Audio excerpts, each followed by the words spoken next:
Silence can look like peace from the outside. No noise, no conflict, no tension in the air. But what most people call peace isn't always that. Sometimes it's just quiet on the surface, while everything underneath is unsettled. You've probably felt it before. You stop replying to someone, you avoid a conversation you know you should have. You distance yourself and tell yourself, I just need space. And maybe, sometimes that's true. But other times, that space isn't healing anything. It's just creating distance between you and what you don't want to face. Because silence can feel safe. When you don't speak, you don't risk saying the wrong thing. You don't have to explain yourself. You don't have to deal with reactions, emotions, or consequences. Everything just pauses. And in that pause, it almost feels like control.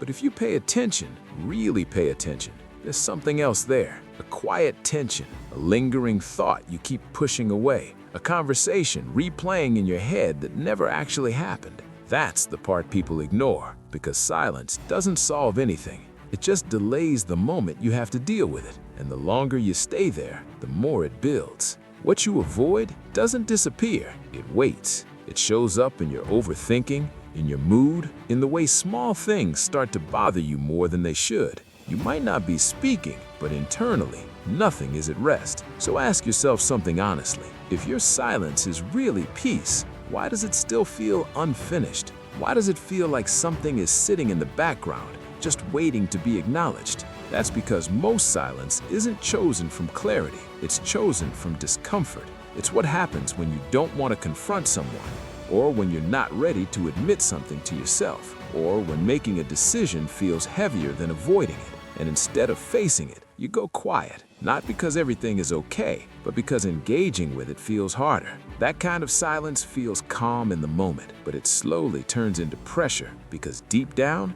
you know it's temporary. Eventually, something will force you to deal with it. A situation, a breaking point, or simply the weight of holding it in for too long. And when that moment comes, it's usually heavier than it needed to be because it's been sitting there, growing.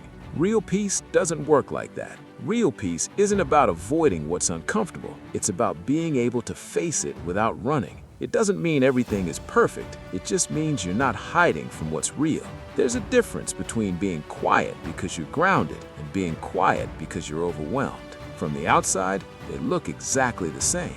But inside, one feels steady, the other feels unresolved. That's the difference most people never stop to notice. You don't need to speak all the time. You don't need to react to everything. But you do need to be honest with yourself about your silence. Is it giving you clarity, or is it protecting you from something you don't want to deal with? Because if it's the second one, then it's not peace. It's just avoidance in a quieter form. And the longer you stay there, the more you become disconnected from others and from yourself. At some point, you have to face what you've been putting off. Not all at once, not perfectly, but honestly. Because the moment you stop hiding from it, even if it's uncomfortable, something shifts. The tension starts to release, the weight starts to make sense, and for the first time, it actually feels like you can breathe again. That's what real peace feels like. Not the absence of noise, but the absence of avoidance.